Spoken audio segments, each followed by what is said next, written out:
So welcome aboard the Avalon Alegria, and we are in Portugal in the Douro Valley. I'm going to walk you through the ship.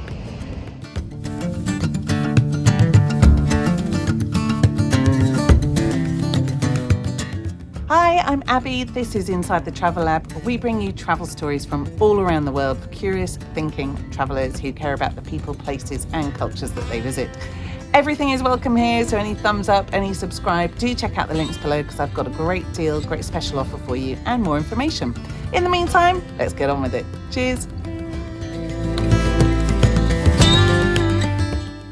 So one interesting thing to know about river cruises is that the ships have very specific dimensions. They can only be so tall, they can only be so wide, and that's because they need to fit under bridges and through locks. So the creative aspect comes in the different ways that companies use that space.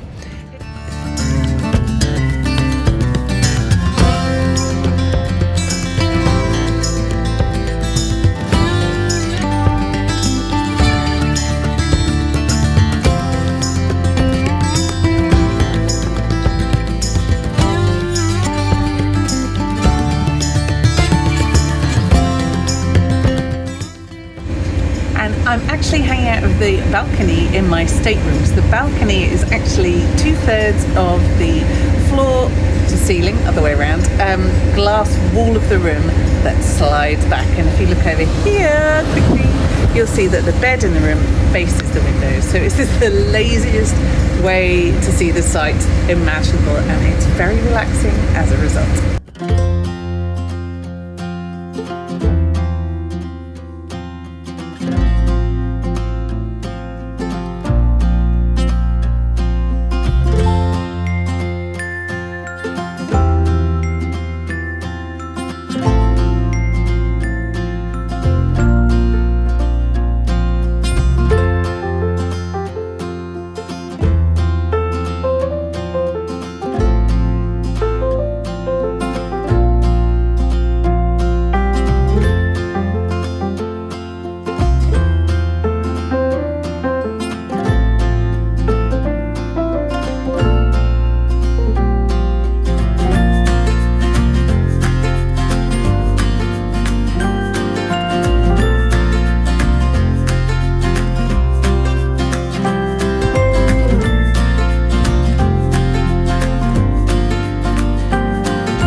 And the food that you find here is a delicious mix of international and local delicacies.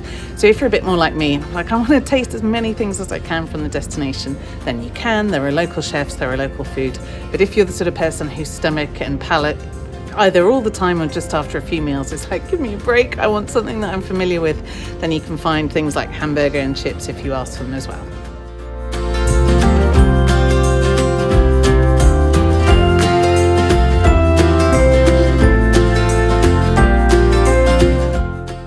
So this is inside the Panorama Lounge, and they're just about to serve afternoon tea. You can see the bar over here.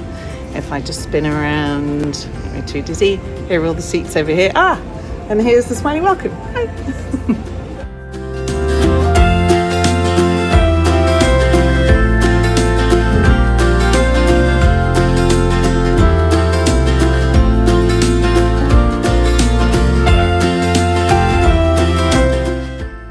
So you can come and sit out here and be under the shelter if it rains, or right out in the fresh air when it isn't. Look at that. Beautiful.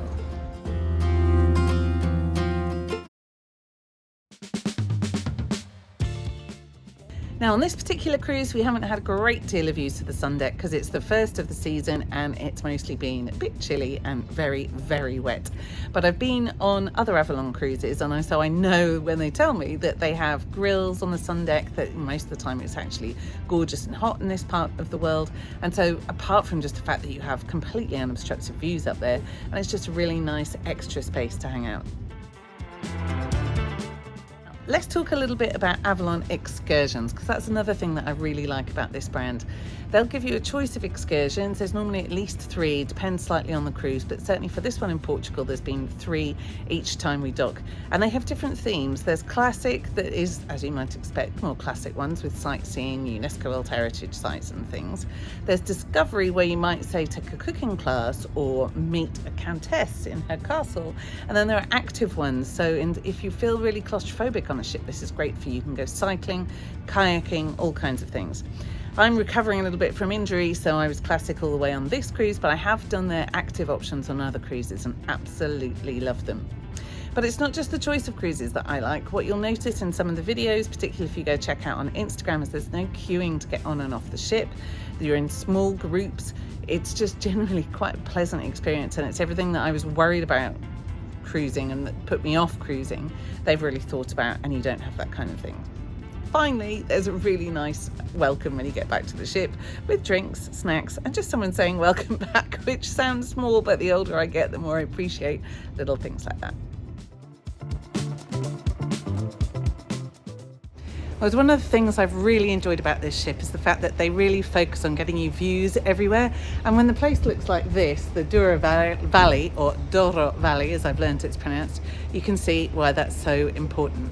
I'm stood outside on one of the many observation decks here, but inside there's just the same attention to detail. The floor to ceiling windows everywhere, so that almost wherever you are, apart from the bathroom obviously, you can get a great view of what's going on outside.